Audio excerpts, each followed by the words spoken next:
La Ciudad de México es en el país donde se han dado en la última década de los mayores avances en el reconocimiento a los derechos de personas con preferencias sexuales distintas y donde se ha dado una mayor lucha dentro del territorio nacional contra la discriminación.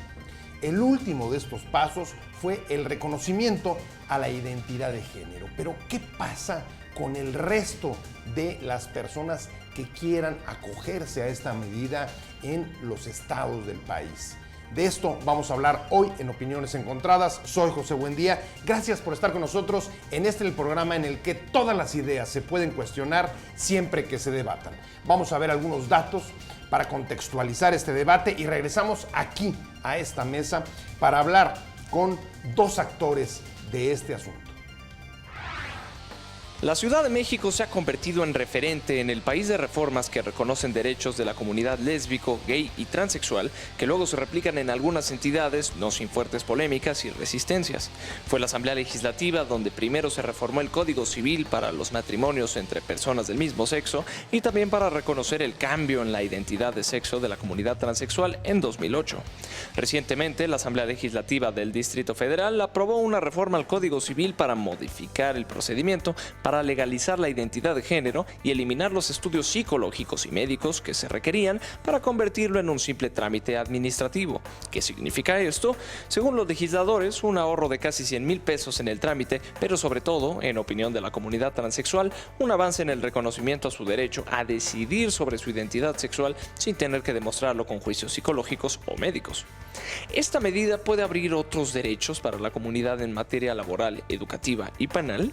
¿Qué pasará, por ejemplo, con las mujeres transexuales que hayan cometido algún delito? ¿Ya no podrán ser juzgadas en centros penitenciarios varoniles? ¿Vendrán de otros estados a hacer el trámite al DF y se reconocerá en los registros civiles locales? ¿Hay el riesgo de que se haga el trámite para encubrir un delito? Estas son las posiciones. Primera, de acuerdo con Héctor Maldonado San Germán, el director general del Registro Civil para el DF, nosotros vamos a girar oficios a la PGJDF y PGR para que tengan conocimiento. En el Registro Civil y en estas instancias se van a guardar las actas primigenias para que en la cuestión de un juicio o proceso penal se tenga el antecedente. Esto fue lo que explicó. El titular del Registro Civil reconoció como claro y lento el proceso de reasignación de género que se avaló en la capital desde 2008, pues implicaba costos para el solicitante de entre 80,000 y 100,000 pesos por los pagos a abogados y los dictámenes que solo puede realizar alguno de los 8 endocrinólogos independientes especializados en la materia que hay en la ciudad. Jacqueline Loaz Tapia, la presidenta del Consejo contra la Discriminación en el Distrito Federal, manifestó que era fundamental que dejara de ser un juicio, porque un juicio tenía el gobierno por delante de un derecho a la identidad que todos tenemos. Por eso es que el avance es tan importante, porque se está garantizando plenamente el derecho a la identidad desde la convicción personal. Jorge Agustín Cepeda Cruz, diputado del PRD, destacó que el transexual se ahorrará alrededor de 100,000 pesos de un engorroso y tardado juicio para cambiar su nombre, sin necesidad de someterse a operaciones, estudios y análisis que les exigían los juzgados. Dione Anguiano Flores, diputada local del PRD, sostuvo que la aprobación de la iniciativa es muestra de que la izquierda y la Asamblea del DF mantienen un compromiso con la comunidad lésbico, gay, bisexual y transexual, tanto en materia legislativa como en defensa de sus derechos. Estamos de regreso, vamos a arrancar con opiniones encontradas y vamos a hablar de un tema que en el país siempre ha sido polémico, ha generado divisiones, puntos de vista, pero que en la Ciudad de México es quizá el lugar donde mayores avances ha tenido y es la serie, digamos, de derechos que poco a poco se han ido reconociendo a la diferencia, a las personas que, por ejemplo, tienen una preferencia sexual distinta.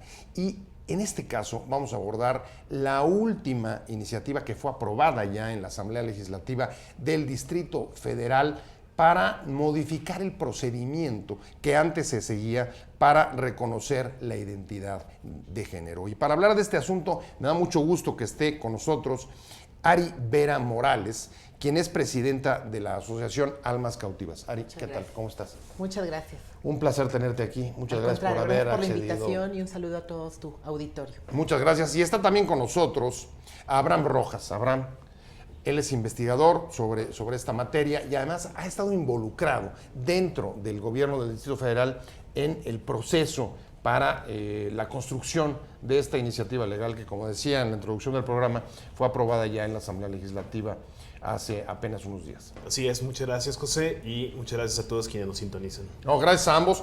Y si quieren, vámonos directamente y para que el auditorio, digamos, para aterrizarle en un ejemplo concreto a partir del cual elaboremos y hagamos el análisis y la discusión sobre el tema. Ari, yo te pediría, a ver, ¿cómo es el proceso hasta hoy? Porque todavía no se publica en el diario oficial esta reforma legal. ¿Cómo es el proceso para lograr un reconocimiento de la identidad de género en función pues de lo que afirma la persona, de su sentir? Claro. Actualmente, y como está en estos momentos el acceso a tener tu concordancia sexogenérica, bueno, tienes que cubrir una serie de requisitos para poder tener ese acceso a esta identidad. Entre ellos, tienes que cubrir con un peritaje psicológico, tienes que cubrir con un peritaje médico y, bueno, iniciar un proceso judicial con el registro civil, ¿no? Este proceso normalmente tarda de 5 a 7, 8 meses. Es un proceso en algunos casos costosos porque también tú tienes que absorber. Cuesta? Bueno, oscila dependiendo del abogado, dependiendo el perito, dependiendo el médico. Bueno, estamos hablando de unos 30,000 a 60,000 pesos lo que cuesta a una persona tener su identidad. Pero vamos, hoy tenemos esta nueva reforma que nos agiliza todos estos trámites, ¿no? Pero vale la pena, es un momento cúlmine para cualquier persona, para cualquier identidad trans, es un momento importante que ya te sientes reconocida jurídicamente en tu propio país, vamos, ya no eres un inmigrante más.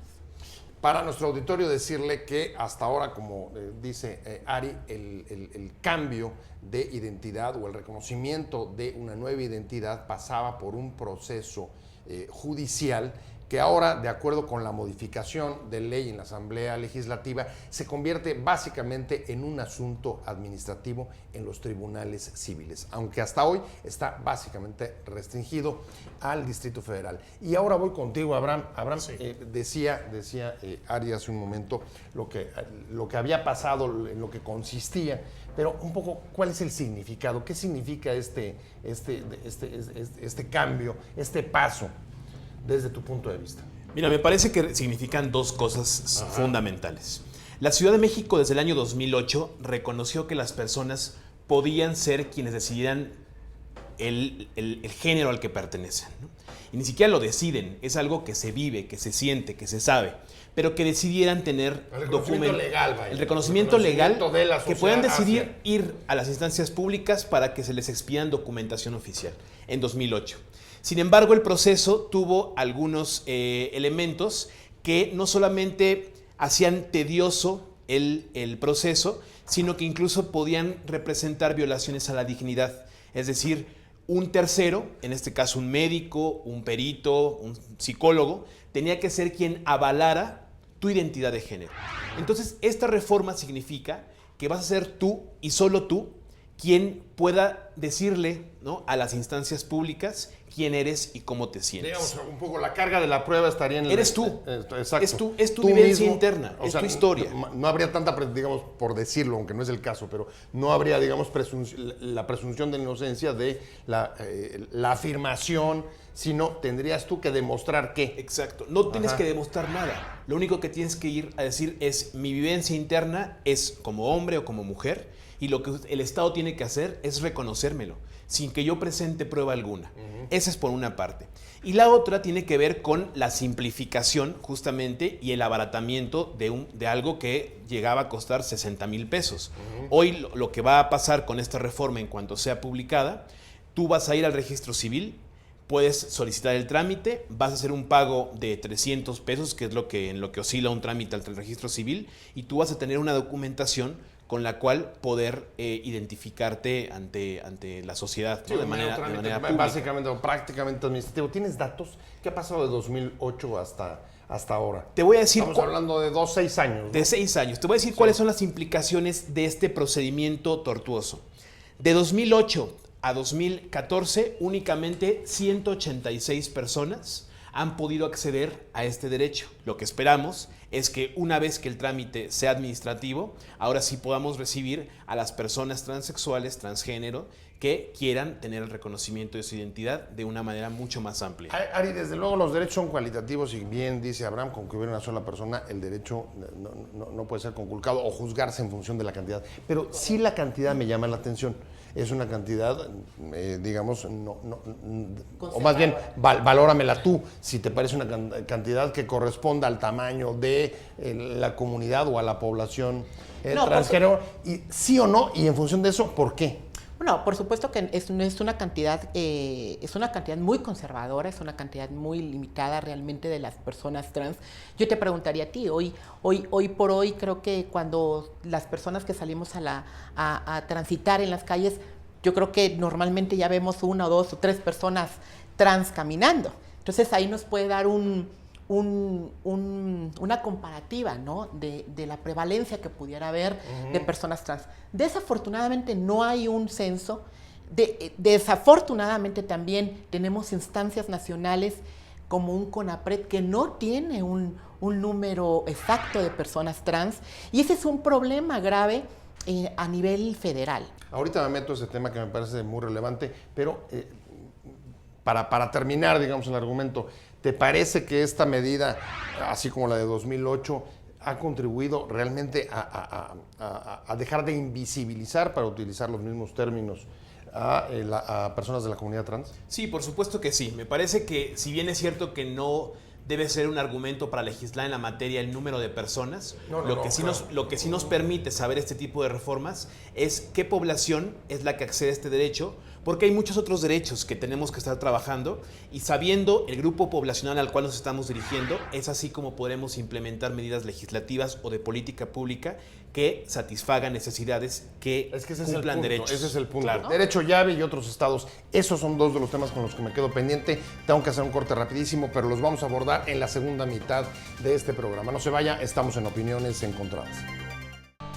Estamos de regreso en Opiniones Encontradas y estamos hablando de la última iniciativa que aprobó la Asamblea Legislativa del Distrito Federal para cambiar el procedimiento para el reconocimiento a cambio en identidad de género. Y estamos hablando con Ari Vera Morales, que es la presidenta de la organización de la Asociación Almas Cautivas, y con Abraham Rojas, que es investigador especialista en el tema y además estuvo trabajando dentro de todo este proceso en el gobierno de la Ciudad de México. Y nos quedamos con un tema que me parece relevante, lo planteaba Ari en la primera mitad. Hay 2, pero uno de ellos es, a ver, esto aplica ahora las personas que quieran que les reconozcan su identidad de género dentro de los registros civiles, ya no tendrán que hacer todo el trámite judicial que antes, bueno, que hasta ahora, antes de que entre en vigor, deben de realizar. Pero ¿qué pasa con el resto de los estados?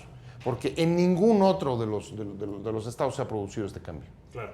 Mira, la actual, como está actualmente el procedimiento, te pide un requisito, y es ser mexicano o mexicana, ¿no? Uh-huh.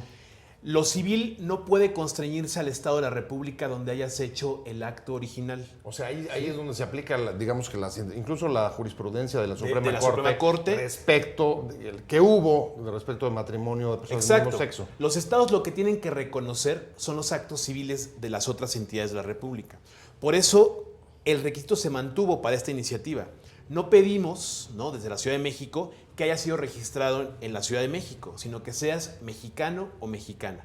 Eso significa que si tú fuiste registrado porque naciste en otra entidad federativa, puedes hacer el trámite en la Ciudad de México. La Ciudad de México emitirá un acta en la cual se te reconozca la identidad de género y le informará al titular o la titular del registro civil actualicen el estado, para que lo actualicen y te reconozcan, ¿no?, un acto administrativo que fue emitido en la Ciudad de México. ¿Y tú esperas, Ari, a partir de esta explicación, que de los estados de la República el DF se convierta en un polo y hay una, digamos, desbandada o una enorme afluencia de personas que quieran venir a hacer el trámite al Distrito Federal porque en sus estados no pueden? ¿Tú crees que pase o no crees que no pase? Yo creo que más bien espero que gobiernos de otros estados adopten esta iniciativa en sus propios estados, porque tampoco se trata de que el DF sea quien dé las oportunidades o abra las puertas a este acceso, que es un derecho que debería estar en toda la República Mexicana. Ajá. Y que no nada más se haga en el Distrito Federal, sino que se aplique en todos los estados de la República, vamos. Oh. Ojalá se convirtiera esta iniciativa en una ley federal de identidad, que yo creo que eso nos haría mucha falta, ¿no? Este es un paso, yo creo que este es un paso bastante grande, es un paso importante, pero que todavía nos falta más, y yo creo que lo que tendría que venir es esto, una ley federal de identidad, tal vez. ¿Y cómo lo ves tú? ¿Tú crees que sí vaya a producirse esa afluencia? Independientemente de que los estados avancen en su legislación o en una ley federal, como está pidiendo Ari. Mira, afortunadamente, para que este tipo de procedimientos, de procesos, se den en las entidades, requieren sociedad civil involucrada. La Ciudad de México no ha tenido avances solamente porque haya tenido gobiernos de un cierto tinte. Ha tenido avances porque se ha conjugado gobiernos con una perspectiva de derechos más amplia y una sociedad civil que va empujando. Esto no hubiera sido posible si desde enero no nos hubiéramos sentado sociedad civil, entes públicos y academia a discutir cuál era la necesidad en la materia. Yo lo que espero es que la sociedad civil de los estados empiece a propugnar por que esto ocurra, un poco como pasó con el matrimonio en el estado de Coahuila. El matrimonio igualitario en el estado de Coahuila se aprobó porque la sociedad civil, en vez de solamente estar viniendo a la Ciudad de México para poder llevar a cabo aquí enlaces matrimoniales, empezó a pugnar allá porque eso se reconociera. Y esa es un poco la apuesta de quienes hemos estado involucrados en la causa. Las organizaciones que ustedes presiden, ¿dónde tienen presencia? ¿En qué parte del país? Bueno, esta iniciativa que se presenta y que acaba de ser aprobada se construye con un conjunto de asociaciones civiles, y lo importante es que viene tomada de la voz de las personas trans. Es un conjunto de organizaciones de personas trans que trabajamos en equipo, explicando, invitando gente de la academia, invitando gente experta en política pública, rodeada de en el DF? Sí, ¿O hay también presencia en algunos estados? Hubo apoyo también de organizaciones de otros estados civiles, ¿no? Porque al final de cuentas, como bien lo decía Abraham, ellos tendrán que empujar desde sus trincheras y desde sus estados para que cada estado adoptara esta medida, ¿no? Ellos tendrán que hacer su trabajo en ese sentido. Entonces, tuvimos el respaldo de organizaciones trans del Distrito Federal, pero también de otros estados de la República. Hace un momento tú comentabas, incluso en el corte, sobre la postura que había tomado el PAN durante la votación en la Asamblea Legislativa. 2008 había rechazado, ahora se había mantenido, digamos, neutral. ¿A qué lo atribuyes? ¿A la presión de la sociedad civil? ¿A cálculos electorales? ¿Cuál es tu lectura? No, yo no creo que solamente... Pensando en los Estados Unidos. Yo no creo que solo se deba a presión electoral o a la presión de sociedad civil. Creo que sí hay un cambio significativo cuando tú reconoces derechos. Cuando reconoces derechos no solamente estás cambiando el entorno de la persona que se ve beneficiada, sino un entorno social. Yo lo que comentaba es que me llama la atención que un partido político hace 6 años se opuso rotundamente. Sí. Si tú revisas las versiones estenográficas de la Asamblea Legislativa, lees posturas donde dicen no. Lo que ocurrió en noviembre fue un partido político que dice nos oponemos porque puede haber empalmes con otra legislación, pero ya no en el fondo. ¿Pero el voto fue abstención? El voto se abstuvieron, ¿no? Es decir, no vamos a obstaculizar el reconocimiento de un derecho, pero me parece un cambio significativo porque visibiliza un cambio que también la sociedad va dando, ¿no? Creo que es el reflejo de lo que la sociedad va percibiendo en materia de derechos humanos. Un cambio significativo, y tú decías, incluso la frase que utilizaste puede ser la llave que abra otros derechos. Por ejemplo, estoy pensando en política pública de salud, seguridad social, etc. Pero, por ejemplo, dame ejemplos concretos de tú qué esperarías, qué beneficios puede suponer para esta comunidad este primer paso y cuáles, digamos, serían las puertas, en términos concretos, que te puede abrir. Bueno, digamos que más en términos concretos hay retos, porque todavía aunque tenemos servicios aquí en el Distrito Federal en donde las personas trans podemos tener acceso a la terapia de sustitución hormonal como la Clínica Condesa, ¿no? Pero únicamente en ese sentido tenemos ese servicio o ese derecho de salud, pero no tenemos acceso a los otros servicios de salud, ¿no? Ese es un reto que en algún momento tendría que... Pero ¿a mí en qué me beneficia esta reforma? Bueno, me beneficia en mucho. Simplemente ir a un banco o el simple hecho de tener que ir a algún trámite y se me reconozca con mi nombre, me hace sentir bien, me hace sentir a gusto, me hace sentir dichosa, me hace sentir quien soy en realidad. Algo tan cotidiano como es hacer un trámite o caminar o el banco o lo que tú quieras, ¿no? Y tener que decir tu nombre, pero decir tu nombre reconocido jurídicamente, eso es un triunfo. Eso es un triunfo para las identidades trans. En el otro aspecto, es un derecho llave, sí, que comenzará a abrir, te tendrá que abrir, por ejemplo, las personas que ya adecúen sus papeles académicos, su certificado de primaria, su certificado de licenciatura, tal vez su título de licenciatura, quede adecuado a tu identidad, bueno, puedas acceder a una inserción laboral de una manera más ágil, sin que verse el prejuicio de tu identidad, ¿no? Ahora, el prejuicio es un asunto que no está en las leyes, que está en las personas. ¿Cómo lo ves tú? Quizá los cambios en la sociedad no vayan necesariamente a la misma velocidad que las transformaciones legales. Definitivamente no van a la misma velocidad, sin embargo, sí hay un impacto directo. Lo que estamos diciendo es que cuando tú tienes el reconocimiento legal, si bien es cierto que no vas con tu acta de nacimiento por la calle, tienes otra visión sobre tu papel en la sociedad, ¿no? Es decir, Ari lo acaba de decir, una reforma te beneficia porque tú te sientes reconocido públicamente como quien eres, como quien sientes. Las leyes cambian las actitudes y comportamientos de las personas. ¿Tú has sentido eso de 2008 para acá? Por supuesto. ¿En qué? Por supuesto. El trato a una... Independientemente que tu imagen sea evidente, o sea, tu imagen, ¿no? Sí, como persona física. física, sea evidente o acorde a tu identificación, independientemente de eso, simplemente por el tener ese reconocimiento jurídico, tienes que ser una persona respetada y ser llamada bajo ese nombre y bajo ese apellido. O sea, y ese es por supuesto que cambia, tiene que cambiar el trato, se hace un trato más igualitario, se hace un trato más justo, se reduce la brecha de alguna manera de discriminación, aunque sea por imposición. O sea, lo primero es respeto y seguridad. Sí, claro, respeto, seguridad. Y que en tu relación con el Estado puedas tener un reconocimiento. Te doy un ejemplo de esto que mencionaba Ari. La Universidad Autónoma de la Ciudad de México hace un par de semanas entregó el primer título que tuvo que hacer un cambio, ¿no? De un título que había expedido anteriormente a una persona porque hubo un reconocimiento de la identidad de género. Esta persona va a ir, ¿no?, a insertarse en el mercado laboral con documentación donde avale, porque muchas veces era el tema donde se quedaban en el camino las personas trans que querían acceder a un puesto de trabajo.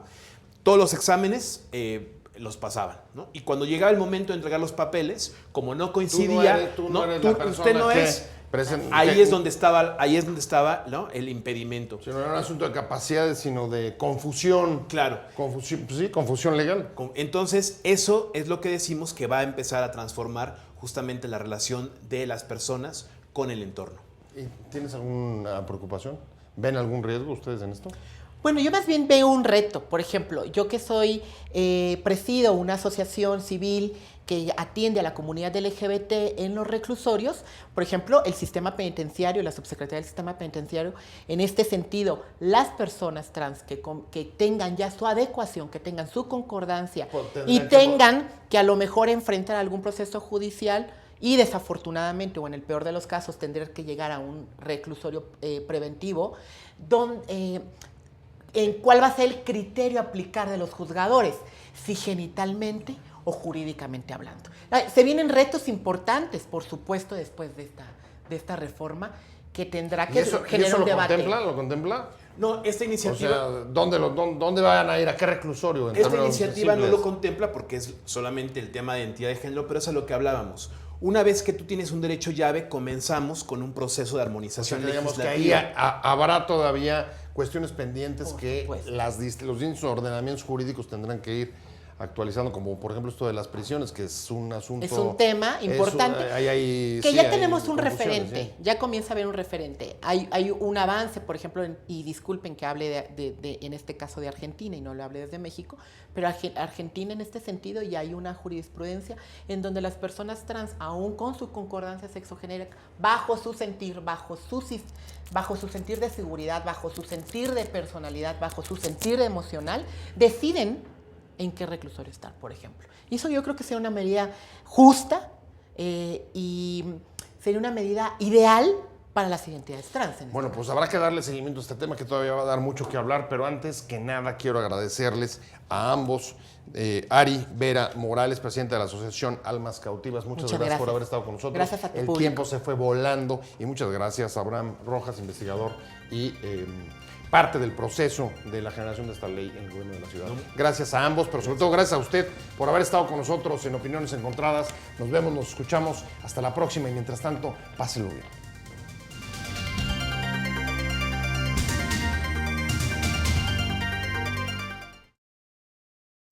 Te invitamos a seguir cuestionando la información con los siguientes videos.